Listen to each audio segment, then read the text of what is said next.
As the Senate impeachment trial enters its next phase, the president and his lawyers have gone from arguing that there was no quid pro quo to arguing that the president can do literally whatever he wants. For more on this, it's time for a closer look. Democratic House prosecutors have laid out a very clear, specific, detailed case against President Trump. He held up hundreds of millions of dollars in aid to Ukraine in order to extort that country to help him cheat in the 2020 election by digging up dirt on Joe Biden. Congressman Jason Crow, a combat veteran, put it in very simple terms. We are here for one reason and one reason only. The President of the United States withheld foreign aid that he was happy to give in the 2 prior years, that suddenly we are to believe something changed, the conditions on the ground changed, and he had an epiphany about corruption within a week of Vice President Biden announcing his candidacy. It doesn't make any sense. No, it doesn't, mostly because Trump isn't capable of having an epiphany. His brain is only capable of firing one neuron at a time. If he ever tried to do a math problem, he'd forget to breathe and pass out.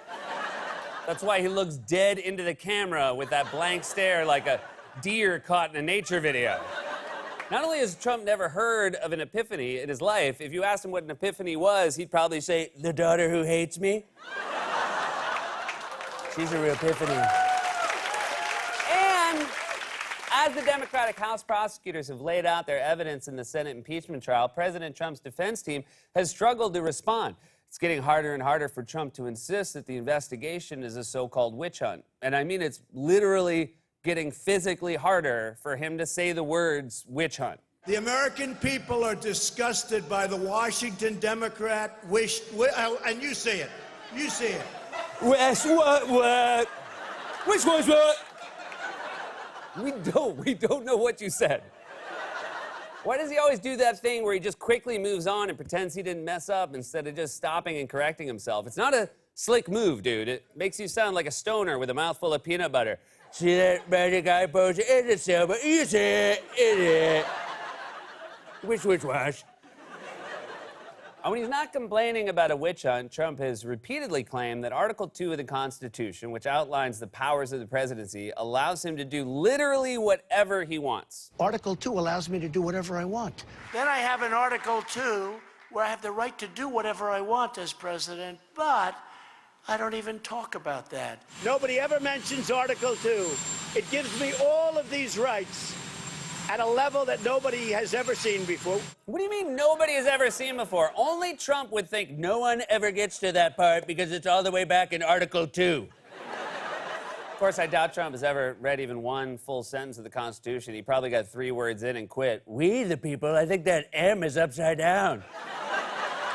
Or maybe it's possible. It's possible Trump just got some bad legal advice. After all, look who's representing him in the impeachment trial. Here's one of his lawyers, Pam Bondi, the former Attorney General of Florida, trying to claim that Joe Biden's son Hunter was corrupt and worth investigating, except she clearly could not find her notes and was lost without them. He remained on the board until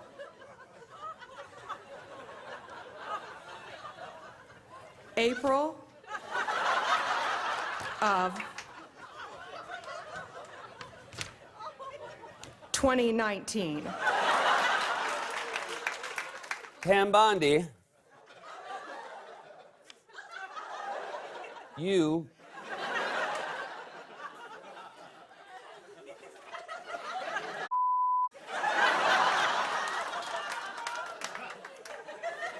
up.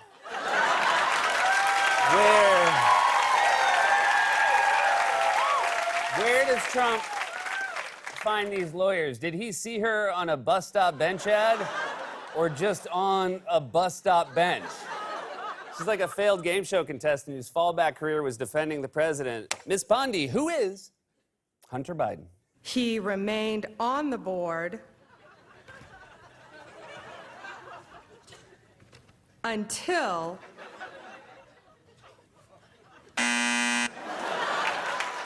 I have not seen a swing and a miss that bad since that British lady whiffed on Greta Thunberg's name. The 2019 book entitled No One Is Too Small to Make a Difference is a collection of speeches made by a Swedish climate change activist. What's her name? Sharon. Greta Thunberg.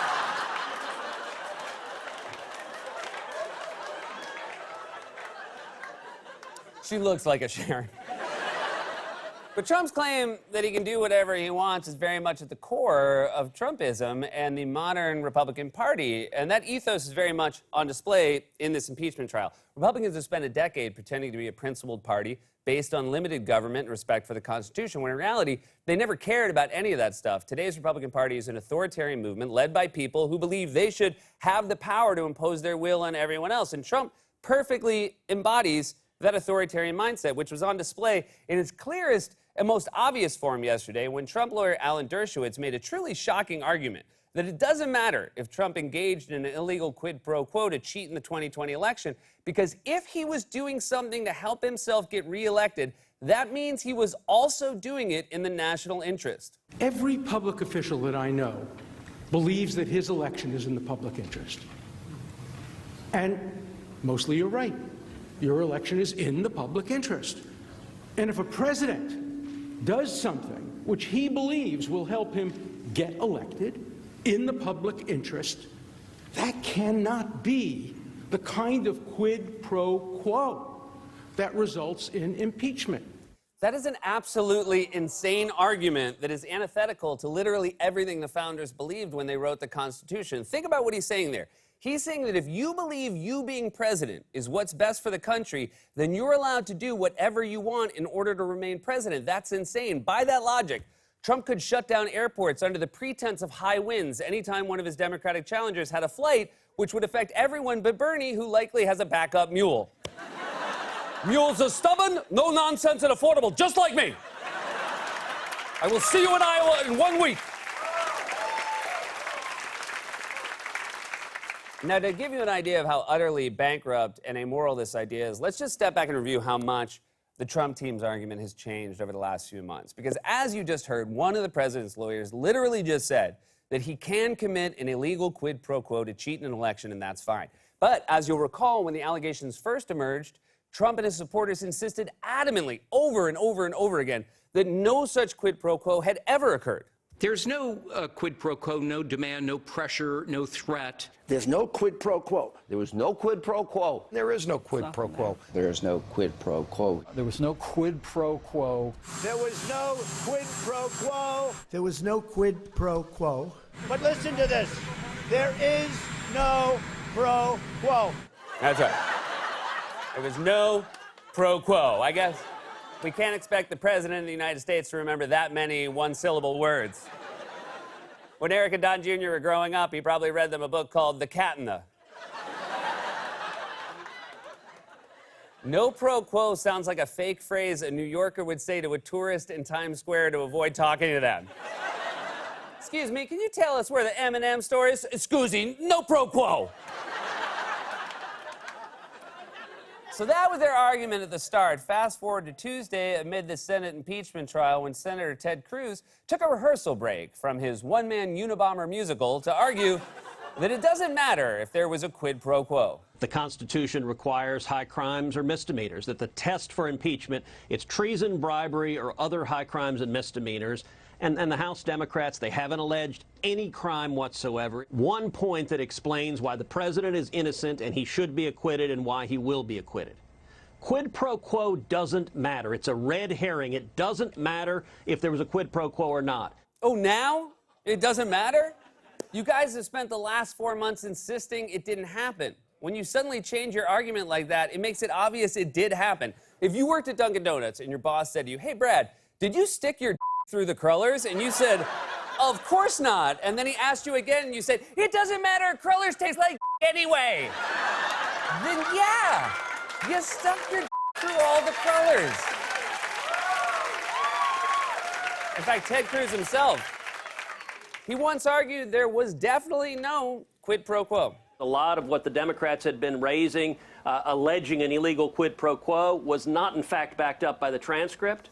First of all, it wasn't a transcript. The transcript is still in some secret server with a ton of what I'm sure is other incriminating material. And second of all, even the readout the White House released backed up the quid pro quo. When you offer someone something of value and then literally in the next breath say, I would like you to do us a favor, though, as Trump did on his phone call with the president of Ukraine, that is the literal definition of a quid pro quo. And if that person turns it down, the only polite thing to say is, No pro quo. these guys can't keep their talking points straight because they don't have a coherent defense. Just watch this awkward moment from Sean Hannity's Fox News show where he tried to tick through 4 supposed facts that explain why Trump is definitely innocent, and then tossed to GOP Congressman Jim Jordan to explain the 4th fact, but Jordan seemed to have no idea what he was supposed to say. Jim Jordan, 4 facts never change. And why is that relevant again tonight? Because let's say John Bolton said the president invented. The president said, oh, they better do this or they're not getting any money. The 4th fact is, of your facts, the 4th fact is, it doesn't matter, does it? Because he didn't do it.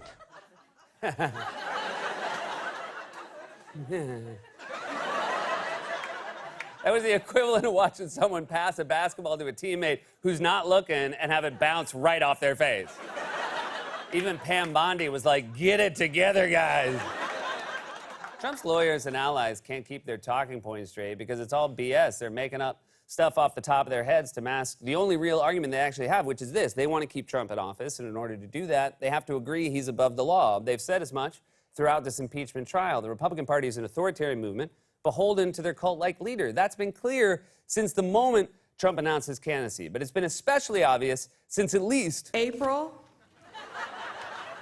of 2019. Oh, Pam! This has been a closer look.